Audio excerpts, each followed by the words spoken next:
La gracia dada a Jonás para cumplir su misión, Jonás 3, 1, 2. Vino palabra de Jehová por segunda vez a Jonás, diciendo, levántate y ve a Nínive, aquella gran ciudad, y proclama en ella el mensaje que yo te diré. La historia de Jonás es un poderoso ejemplo de la gracia de Dios en acción. A pesar de su desobediencia inicial y su huida, Dios no lo descartó. En cambio, le dio una segunda oportunidad para cumplir su propósito. Este relato nos enseña cómo la gracia de Dios es paciente, restauradora y transformadora, no solo para Jonás, sino también para las personas que él estaba llamado a impactar. Reflexionemos sobre tres aspectos de esta gracia: la paciencia de Dios hacia Jonás, la gracia que trasciende la desobediencia y la gracia para impactar a otros. Cuando Jonás recibió la primera orden de ir a Nínive y proclamar el mensaje de Dios, él eligió huir en la dirección opuesta.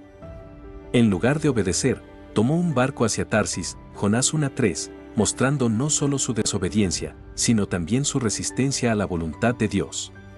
Jonás no quería que Nínive, una ciudad conocida por su maldad, recibiera la misericordia de Dios. Sin embargo, Dios no se rindió con él. En Jonás 3, 1, 2, vemos que la palabra de Dios vino por segunda vez a Jonás. Esta repetición no fue casualidad, sino una demostración de la paciencia divina. Dios podría haber elegido a otra persona para cumplir esta misión, pero en lugar de eso, continuó trabajando con Jonás, dándole una nueva oportunidad para obedecer. Este acto nos muestra que la paciencia de Dios no tiene límites y que Él está dispuesto a caminar con nosotros incluso cuando fallamos. ¿Cuántas veces nos encontramos resistiendo la voluntad de Dios? Al igual que Jonás, podemos dudar, temer o incluso intentar huir.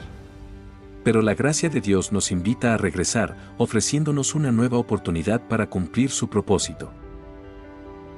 El pecado de Jonás fue claro: desobedeció una orden directa de Dios. Sin embargo, en lugar de abandonarlo, Dios lo disciplinó y lo redimió. La tormenta en el mar, Jonás 1:4, y el tiempo que Jonás pasó dentro del gran pez, Jonás 2:1, no fueron actos de castigo, sino de corrección amorosa. A través de estas experiencias, Dios no solo preservó la vida de Jonás, sino que también transformó su corazón. Cuando Jonás clamó a Dios desde el vientre del pez, Dios lo escuchó y lo liberó, Jonás 2:10.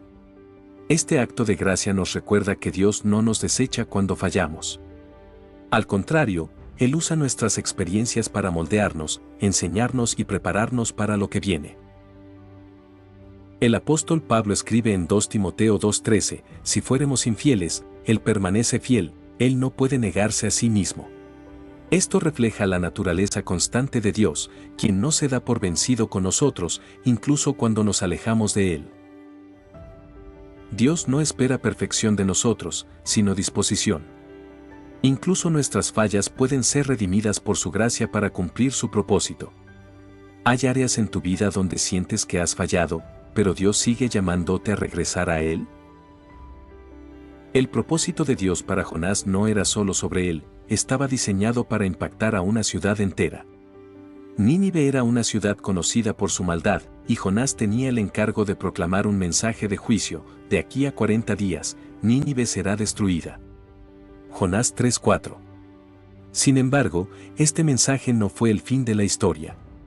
La gracia de Dios no solo alcanzó a Jonás, sino que también alcanzó a los habitantes de Nínive. Cuando escucharon el mensaje, se arrepintieron desde el rey hasta el más humilde ciudadano, Jonás 3, 5-9. Este arrepentimiento colectivo llevó a que Dios los perdonara y detuviera el juicio que había anunciado. Lo que es notable aquí es que Dios usó a un profeta imperfecto para cumplir un propósito perfecto.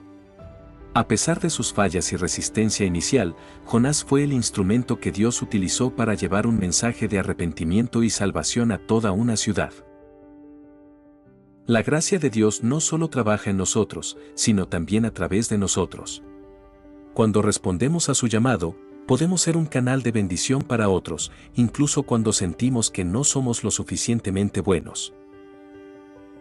La historia de Jonás nos enseña que la paciencia de Dios siempre está presente, dándonos nuevas oportunidades para obedecer. Su gracia trasciende nuestra desobediencia, restaurándonos y guiándonos hacia su propósito. Su gracia no solo nos transforma a nosotros, sino que también impacta a otros a través de nuestras vidas. Este relato nos invita a reflexionar sobre la inmensidad de la gracia de Dios y su deseo de usarnos, a pesar de nuestras imperfecciones, para cumplir sus planes. ¿Estás dispuesto a responder al llamado de Dios, sabiendo que su gracia es suficiente para transformar tus fallas en propósito? Vamos a orar. Señor, gracias por tu gracia infinita que me da nuevas oportunidades para obedecerte. Ayúdame a confiar en tu paciencia y a regresar a ti, incluso cuando fallo. Que mi vida sea un instrumento para impactar a otros y reflejar tu amor y propósito. Poniendo todo esto en tus manos, hemos orado en el santo nombre de nuestro Señor Jesucristo. Amén.